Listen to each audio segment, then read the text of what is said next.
Vamos a orar, hermanos, para pedir la dirección de nuestro Dios.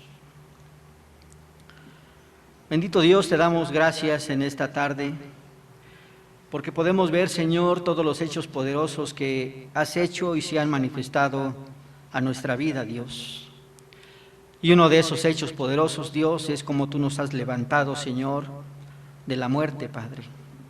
Nos has levantado, Señor, de esa inmundicia en la cual ciertamente estábamos en otro tiempo, Padre, apartados de ti, Señor, siendo extraños, Señor, a tu ciudadanía, bendito Dios.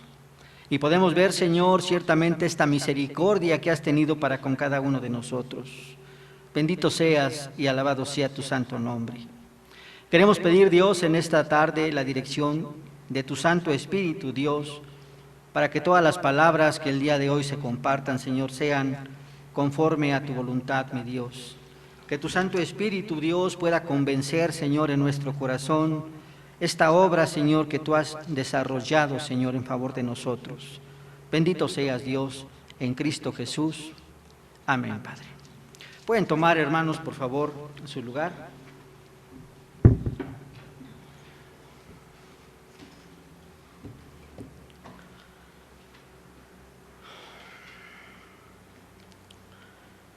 Bien, hermanos, pues vamos a continuar con lo que estamos desarrollando.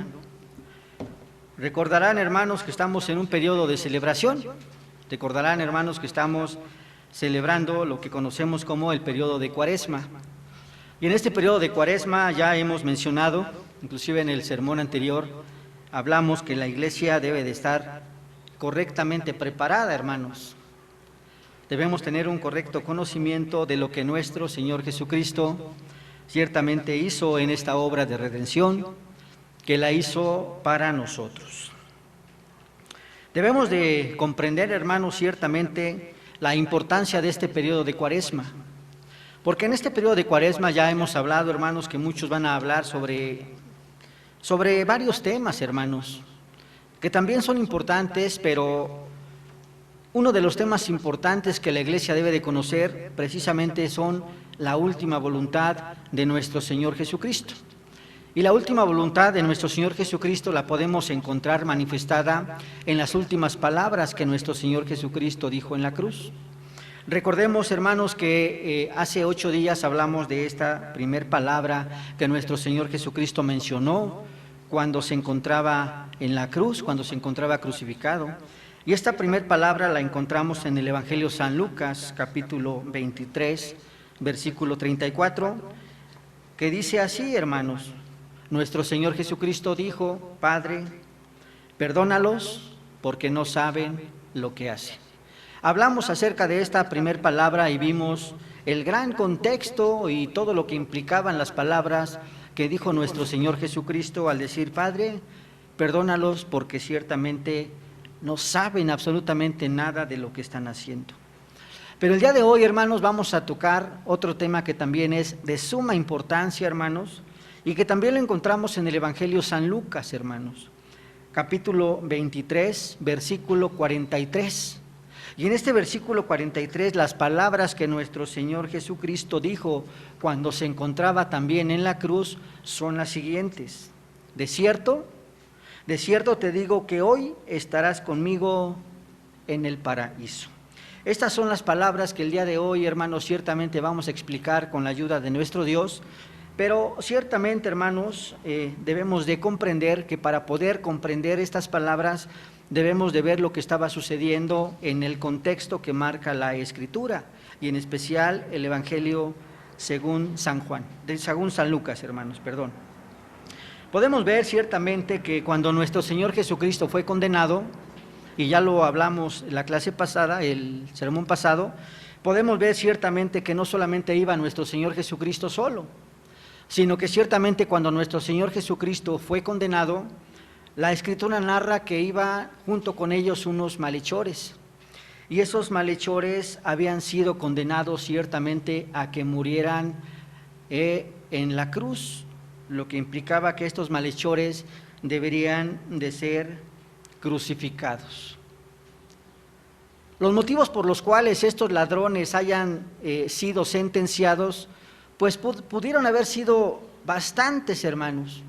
Pero lo que la Escritura registra, hermanos, ciertamente es que estas personas eran unas personas que desobedecían abiertamente la ley del Imperio Romano, hermanos.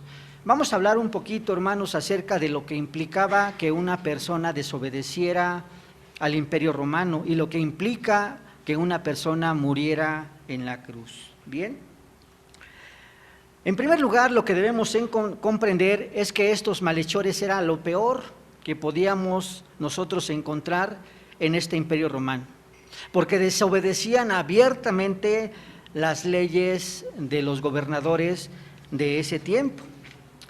Y podemos ver que a causa de esa desobediencia estos ladrones habían sido condenados a morir, ciertamente crucificados.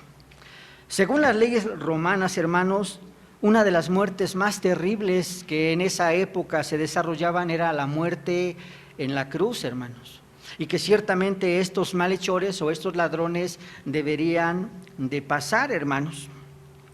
Habían sido condenados, hermanos, y la crueldad que les esperaba a estos ladrones eran insoportable, hermanos. Obviamente porque estos malhechores habían hecho cosas desagradables al Imperio Romano. Lo que sí muestran las leyes romanas, hermanos, es que solamente aquellos que se encontraban en una condición de esclavitud eran aquellos que podían ser condenados a morir en la cruz, los que solamente eran esclavos. Y si alguno fuera de la ciudadanía romana, también lo condenaban y lo llevaban a la cruz para que fuera ejemplo de que todos los ciudadanos romanos no cometieran las mismas desobediencias a la ley de Dios. Pero pareciera, hermanos, que en este tiempo es muy fácil decir que una persona muere en la cruz. No nos alcanzamos a imaginar lo terrible que es morir en la cruz. El condenado, cuando era muerto o era condenado para que muriera en la cruz, esta persona era puesta en un palo vertical, hermanos. Imaginémonos un palo vertical. Este palo se llamaba stipes, así se llamaba el palo, o el madero vertical. Y este palo era un poquito mayor que la persona que estaba siendo condenada. 20 centímetros, 30 centímetros a lo más que la persona que había sido condenada. Pero con nuestro Señor Jesucristo no fue así, hermanos. Con nuestro Señor Jesucristo este palo o este stipes estaba muchísimo más alto, pero tenía un propósito, para que todas las personas que se encontraban más allá de donde la persona iba a ser crucificada, vieran la agonía de nuestro Señor Jesucristo. Por eso nuestro Señor Jesucristo tuvo un stipes muchísimo más alto, para que todos los que se encontraban alrededor vieran cómo nuestro Señor Jesucristo estaba agonizando. Bien, junto a este stipes había otro palo, hermanos, que se colocaba de una forma horizontal y se encontraba en la parte superior de este stipes, y este palo se llamaba patibulum, y este patibulum se colocaba en la parte superior de este madero. ¿Qué era lo que hacían, hermanos, el Imperio Romano? Lo primero que hacían, hermanos, era que primeramente el condenado llevaba amarrado este patibulum en las espaldas. Tenía dos propósitos. Primero, tenía que cargar ciertamente el madero. Y segundo, era amarrado con las manos extendidas para que el ladrón que había sido condenado no escapara. Bien, ahora tenía esta cruz dos maderos, uno que se llamaba stipes y otro que se llamaba patibulum, y esos formaban lo que se conoce como la cruz, donde iba a ser crucificado el condenado por el Imperio Romano. Bien, ahora nosotros podemos ver que en este patibulum se encontraba ciertamente un tacón, hermanos, o una madera que se encontraba, que se ponía en el palo vertical. Y este tacón era bastante amplio, hermanos. Los condenados los sujetaban con clavos y clavaban sus pies abiertos en este tacón que se llamaba dilis. Y este tacón era puesto en el madero y los pies del condenado eran clavados ciertamente en esta madera. Y también el condenado era clavado con sus manos en la cruz. El propósito era para que este condenado no muriera tan rápido, sino que la agonía que tuviera fuera más extensa, hermanos. La agonía que pasaba el condenado era muy amplia, hermanos, muy grande. Pero veamos qué pasó con nuestro Señor Jesucristo. Con nuestro Señor Jesucristo no le pusieron este dilis o no le pusieron este tacón en su madero, sino lo que hicieron con nuestro Señor Jesucristo es que pusieron un pie encima del otro, sin ninguna base, y clavaron sus pies al madero, lo clavaron al estipes, de tal manera que la agonía que tenía nuestro Señor Jesucristo era muchísimo mayor que cualquier condenado que estuviera padeciendo en la cruz. ¿Por qué? Porque el condenado ponía sus pies en este tacón y podía descansar un poco de la agonía que estaba pasando, pero nuestro Señor Jesucristo no tenía este tacón, y entonces todo el cuerpo caía completamente en los clavos de su pie, de tal manera que la agonía que tenía ciertamente nuestro Señor Jesucristo era una agonía tremenda. Pero podemos ver, hermanos, ciertamente que después de que esta persona llevaba esta cruz o estos patíbulum y estipes cargando, podemos ver que se les colgaba en el cuello una pequeña tablilla, hermanos. Y en esa pequeña tablilla estaba pintada con cal, y en esta tablilla se escribía por qué el malhechor había sido condenado. A esto ciertamente a lo mejor les pusieron una tablilla donde decía, no sé, homicidio, o a lo mejor robo, etcétera. No lo registra la Escritura, pero lo que sí registra es que nuestro Señor Jesucristo también llevó colgada esta tablilla. Pero en esta tablilla lo que nosotros podemos encontrar es que estaba escrita en letras griegas, en letras hebreas y en letras latinas, y decía: Jesús Nazareno, Rey de los judíos. Eso era lo que pasaba ciertamente a un condenado, y era lo que el Imperio Romano le daba a este que había sido condenado. Pero no acababa ahí el sufrimiento del condenado, sino que todavía el Imperio Romano perseguía a esta persona después de haber sido muerta.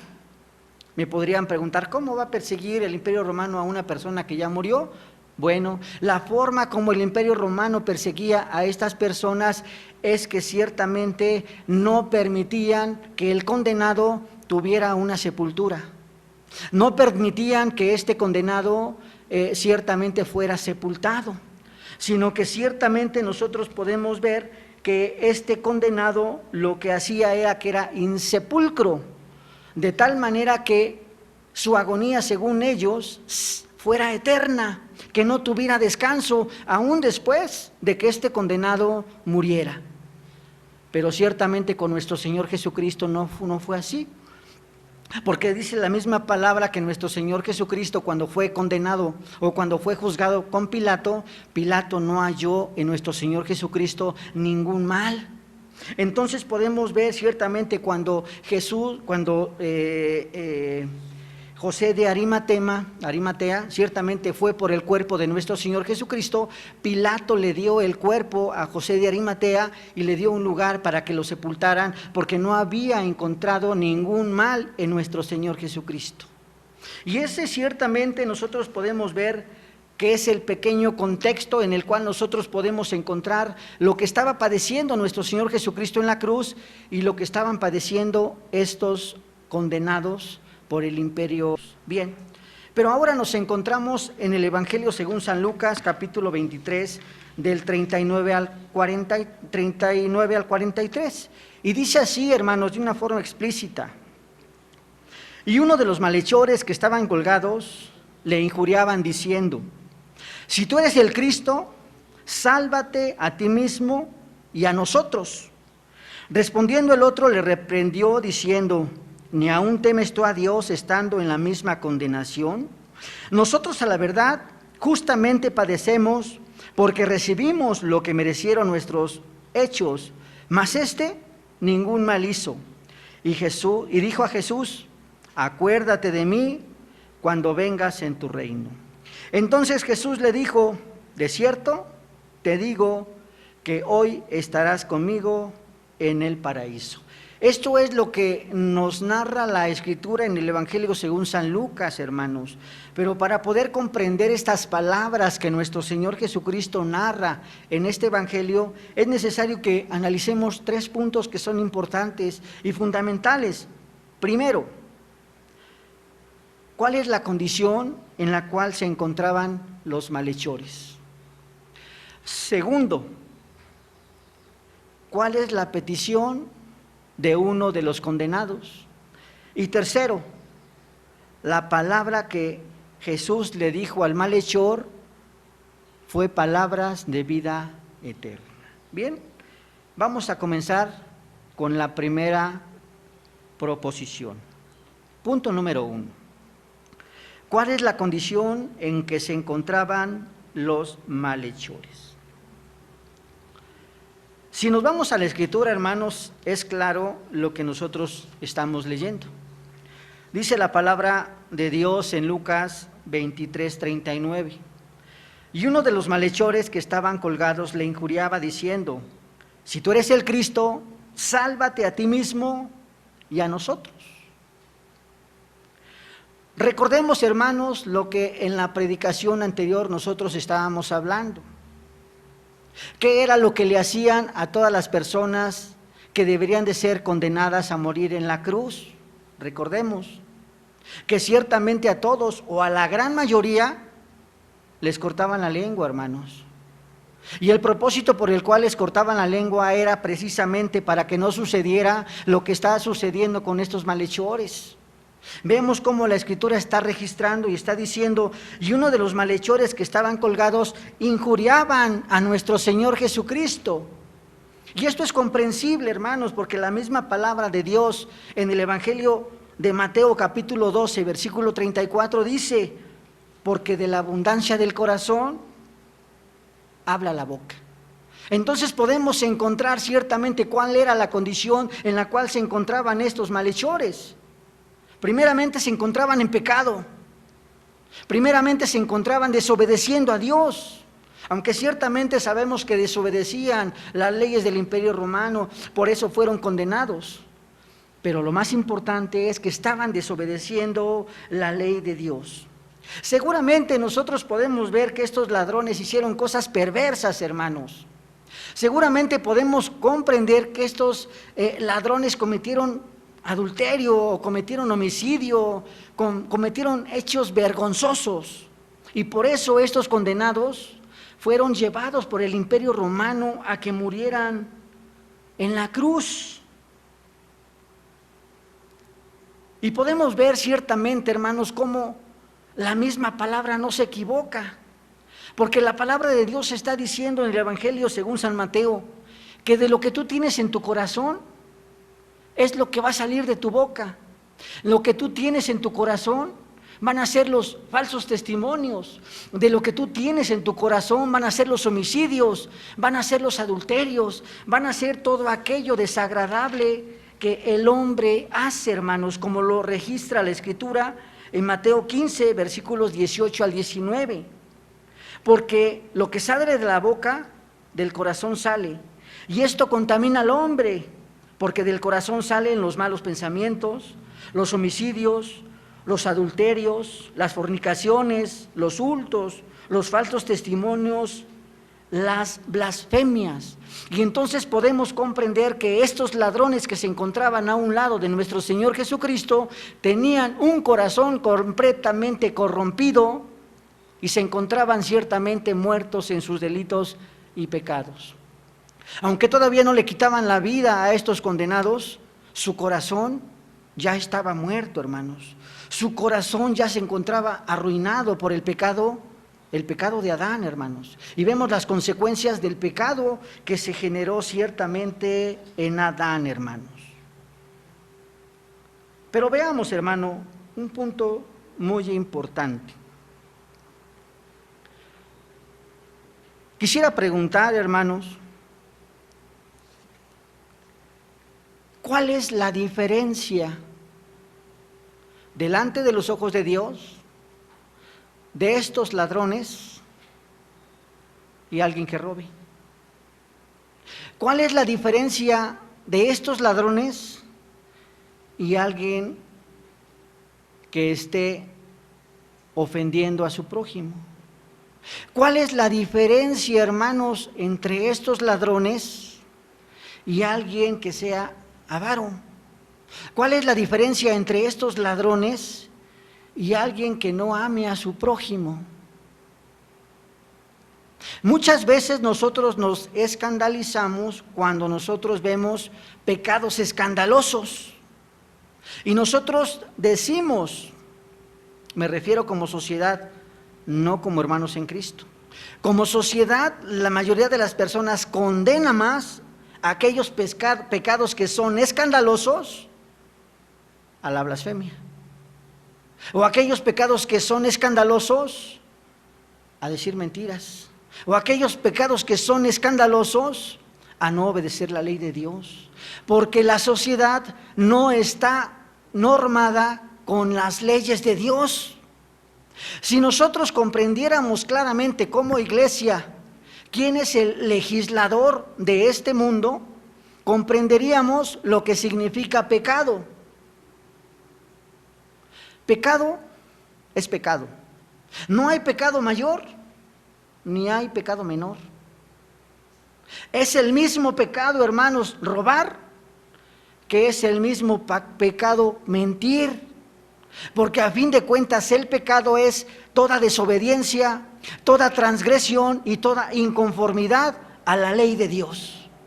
Ese es el pecado, hermanos, y nosotros estamos viendo las consecuencias del pecado, y el pecado se asienta ciertamente en el corazón del hombre.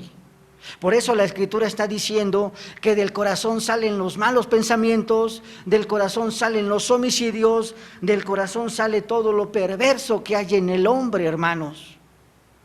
Pero delante de los ojos de Dios, los pecados son iguales. No hay pecado mayor, ni hay pecado menor. El pecado es pecado. Lo que sí nosotros debemos de, y poner entre paréntesis, que estos ladrones vivían en una sociedad donde ciertamente aquello que era escandaloso era más condenado. Por eso estos ladrones fueron a parar ciertamente a un lado de nuestro Señor Jesucristo y fueron condenados a morir en la cruz. Bien, dice la misma palabra de Dios, hermanos, en Lucas 23:39, donde estamos leyendo.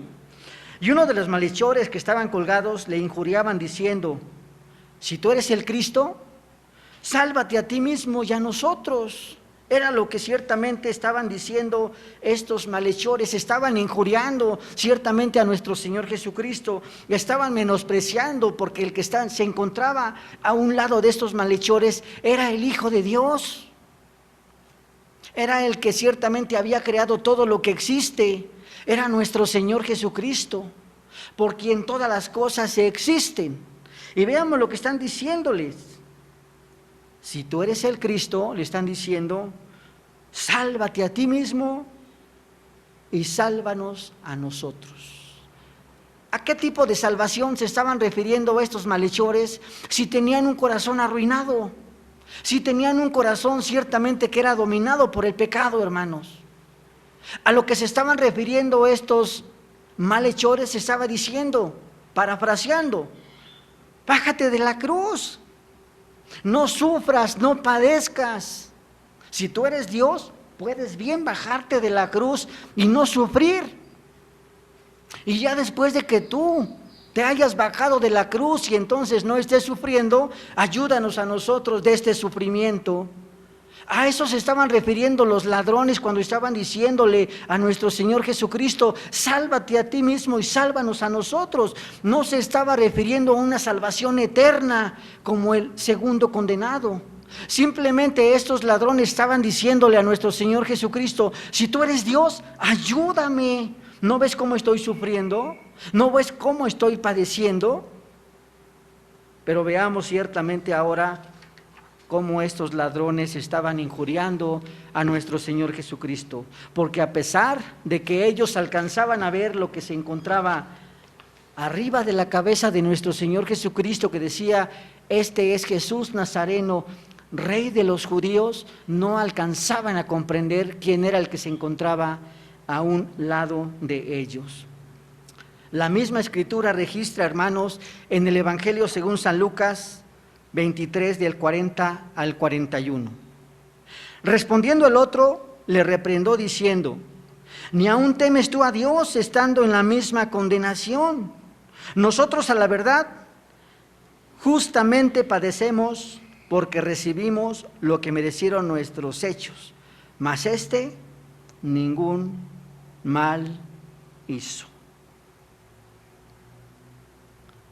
Veamos, hermanos, la diferencia de la actitud de uno de los dos condenados. Uno estaba injuriando a nuestro Señor Jesucristo, diciéndole: si tú eres el Cristo, bájate y bájanos a nosotros, y que ya no suframos, que ya no padezcamos ciertamente este calvario.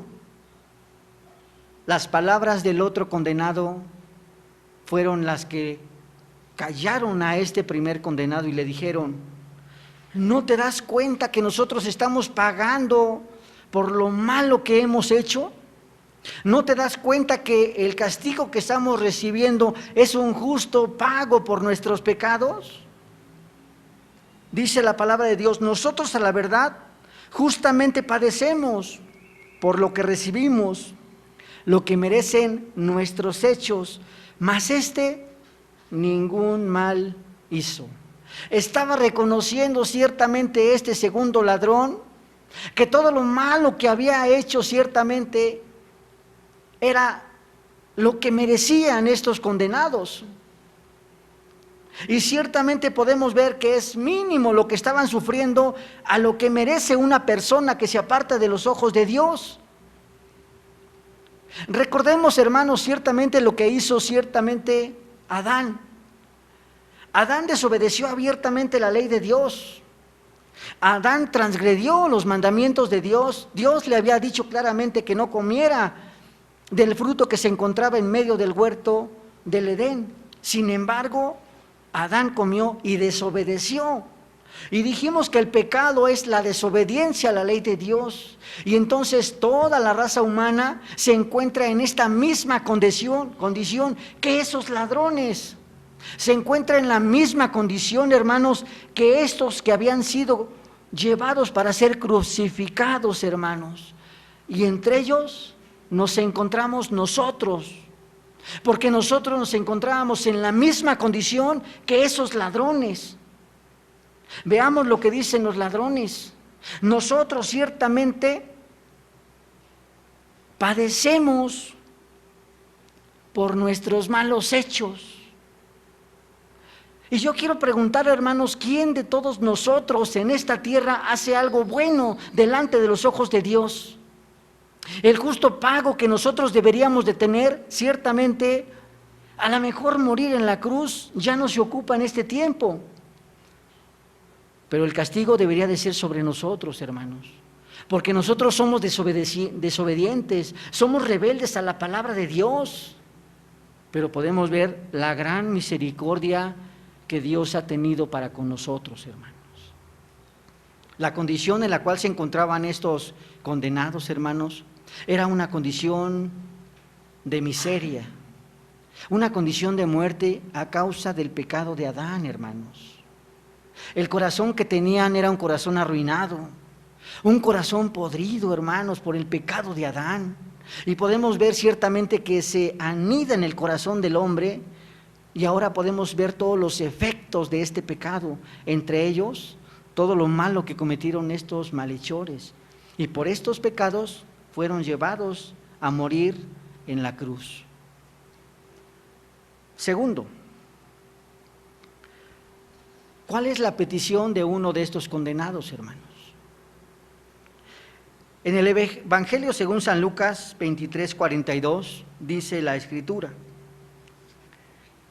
y le dijo a Jesús: acuérdate de mí cuando vengas en tu reino. Qué palabras tan preciosas, hermanos, estaba diciéndole este condenado. Podemos ver ciertamente lo que este condenado estaba diciendo, hermanos.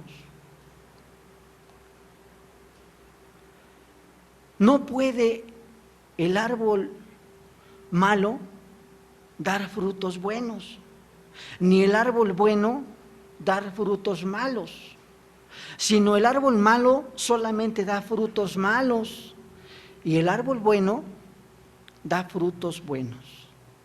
Si nosotros vemos que estas palabras salieron de este que había sido condenado, las palabras que salieron, aunque él las pronunció, no fueron de él, hermanos, sino fue del Espíritu Santo que había transformado el corazón de este condenado, hermanos.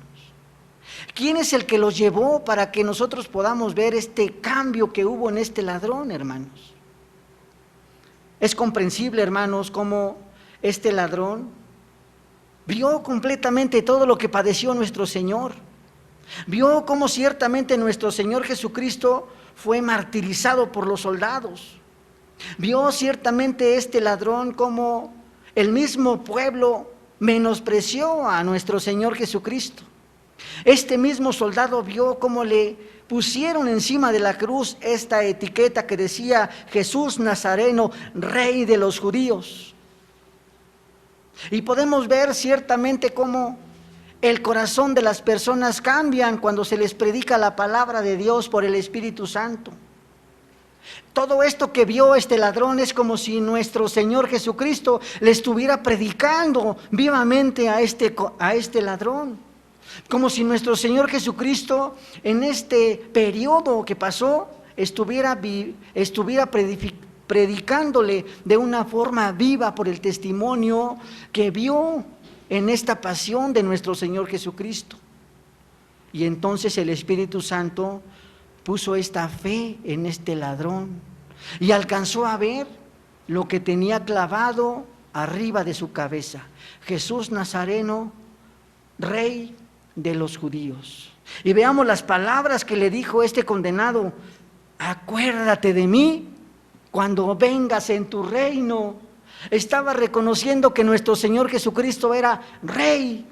Estaba reconociendo que nuestro Señor Jesucristo no solamente era su Rey, sino su Señor.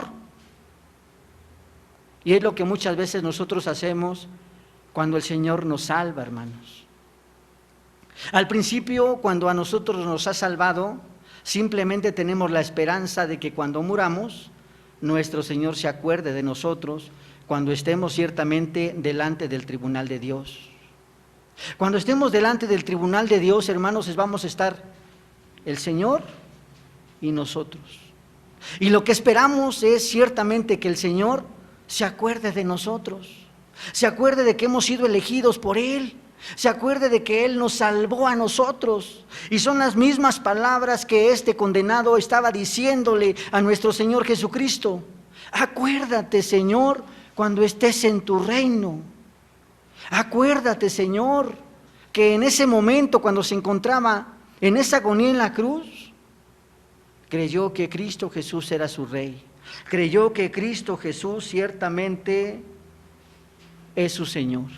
¿Y por qué decimos que es el Espíritu Santo el que cambió el corazón de esta persona? Porque la misma palabra dice en 1 Corintios 12:3, la Escritura dice que nadie puede llamar a Jesús Señor sino por el Espíritu Santo que mora en Él. Veamos ciertamente lo importante, lo impactante de estas palabras de este ladrón y cómo el Señor cambió de una forma radical el corazón de este ladrón. Después de desobedecer abiertamente la ley de Dios, después de estar en esa condición de pecado, ahora tenía un corazón completamente que respondía a la palabra de Dios. Alguno podría decirme: hermano, nadie le predicó la palabra. Con los hechos que nuestro Señor Jesucristo hizo y que vio este ladrón, es como si nuestro Señor Jesucristo estuviera predicándole de una forma viva a este ladrón, hermanos. Y la pregunta es para nosotros, hermanos. Acuérdense, hermanos, y acordémonos cuando el Señor cambió nuestra vida. Ciertamente nosotros éramos lo peor, porque el Señor nos sacó de la inmundicia. Dice el profeta Isaías que desde la punta del pie hasta la coronilla estábamos enfermos. Y el Señor nos cambió, hermanos, por su pura misericordia, así como cambió a este ladrón. Así como el ladrón le dijo a nuestro Señor Jesucristo: acuérdate de mí cuando vengas en tu reino, cuando se nos fue predicada la palabra a cada uno de nosotros, hermanos. Y el Espíritu de Dios nos convenció, estas mismas palabras nosotros las repetimos inconscientemente, hermanos, porque estábamos seguros que cuando dejáramos esta tierra nos encontraríamos ciertamente delante de la presencia de Dios, siendo juzgados por nuestro Señor Jesucristo, y le decíamos: acuérdate cuando nosotros estemos en tu reino. Veamos ahora el punto número 3, hermanos. Las palabras que Jesús le dijo al malhechor son vida eterna. Dice la Escritura, hermanos, en el Evangelio según San Lucas 23, capítulo 43. Entonces Jesús le dijo: de cierto te digo que hoy estarás conmigo en el paraíso. Qué bonitas palabras, hermanos, fueron las que le dijo nuestro Señor Jesucristo al ladrón. Estas palabras que nuestro Señor le dijo al ladrón son palabras de salvación, hermanos. Porque ciertamente nosotros estamos viendo cómo nuestro Señor Jesucristo a este ladrón le perdonó los pecados. Todo lo malo que había hecho en toda su vida, en ese momento le fueron perdonados. Podemos ver la gran misericordia de nuestro Dios para este ladrón. Las palabras que nuestro Señor Jesucristo le dijo: hoy estarás conmigo en el paraíso. Estas mismas palabras a nosotros nos las repitieron, hermano. Estas mismas palabras nuestro Señor Jesucristo nos las dijo, hermano, en el momento en que el Señor cambió nuestro corazón. En el momento en que el Señor a nosotros nos salvó, nos dijo: hoy mismo estarás conmigo en el paraíso. A lo mejor no alcanzamos a comprender, hermanos, porque a lo mejor estamos movidos por otro pensamiento. Hay muchos que piensan, hermanos, de la siguiente manera. Piensan, hermanos, que para que las personas puedan estar en el paraíso, es necesario que las personas dejen esta tierra. Y después de que dejen esta tierra, tienen que estar de la presencia de Dios y ser juzgados por Dios. Y si son aceptos delante de la presencia de Dios, entonces entrarán con Jesús al paraíso. Entonces pareciera como si las palabras de Jesús, y es correcto, hermano, en parte, pareciera como si las palabras que le está diciendo Jesús a este condenado tardarían, pero no, hermanos. Vamos a ver que no tardan, son en el momento. Jesús le dijo: de cierto te digo que hoy estarás conmigo en el paraíso. No le dijo cuando te mueras, no le dijo después, no le dijo en 10 años, en 5 años, le está diciendo: hoy estarás conmigo en el paraíso. Estas personas que piensan, hermanos, que solamente pueden disfrutar de Dios hasta que mueran, es porque ellos lo leen desde el punto de vista etimológico. Y la palabra paraíso significa, hermano, felicidad que tienen los redimidos en el más allá, es decir, en el tercer cielo. Este es el grado más alto de la gloria celestial, es decir, vivir en la presencia manifiesta de Dios. Estos piensan, hermanos, que hasta que yo muera voy a disfrutar de la presencia de Dios. Entonces yo pregunto, hermano, ¿nuestro Señor Jesucristo es mentiroso? Para nada.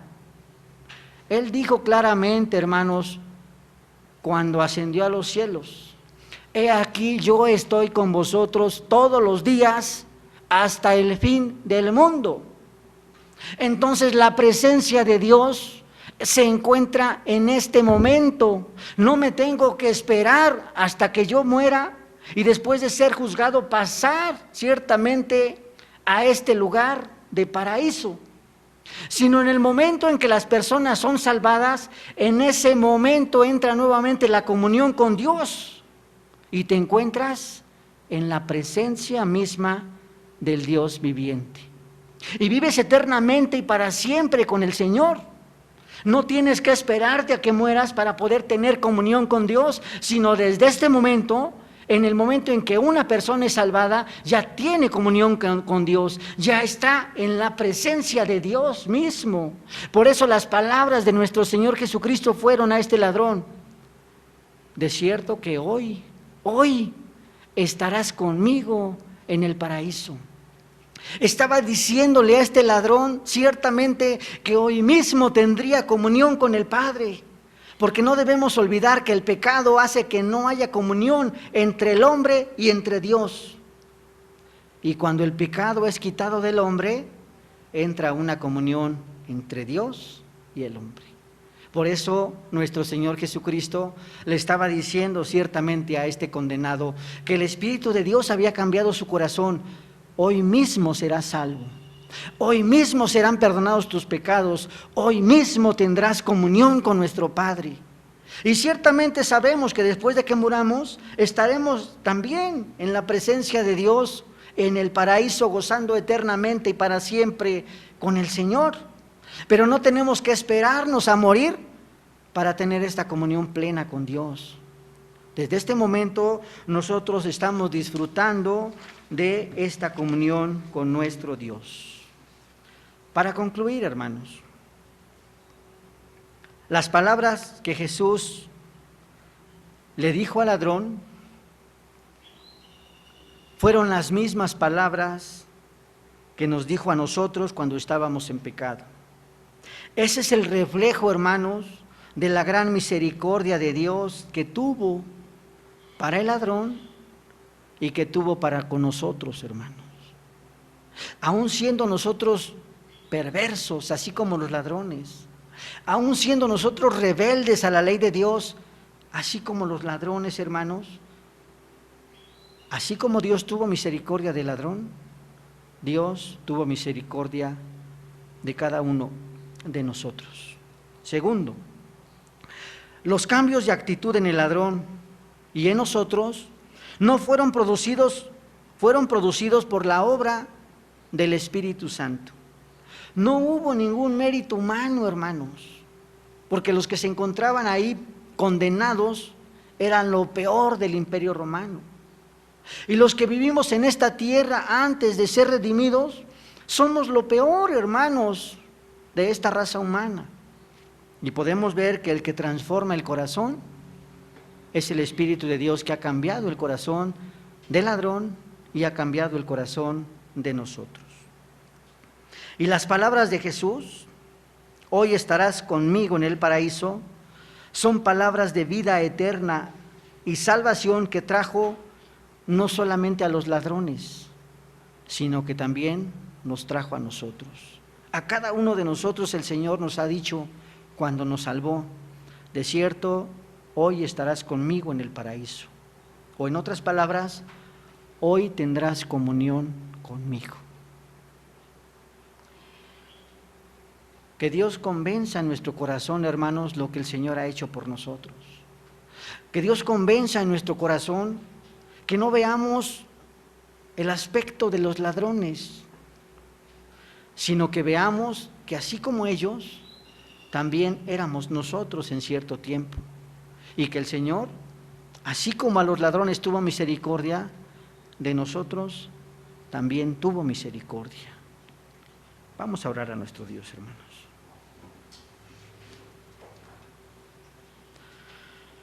Bendito Dios, te damos muchas gracias en esta tarde porque eres bueno, Señor, porque para siempre es tu misericordia, Dios. Y podemos ver, Señor, cómo tu misericordia se manifiesta en nuestras vidas, Dios. Que aún siendo nosotros rebeldes, contumaces, pecadores, mi Dios, tuviste misericordia de nosotros, así como estos ladrones que habían sido condenados a morir en la cruz, Señor, también, Señor, tuviste misericordia de nosotros y ahora nos has salvado, Padre. Gracias te damos, bendito Dios. En Cristo Jesús te damos la gloria y la honra, Señor. Amén, Padre.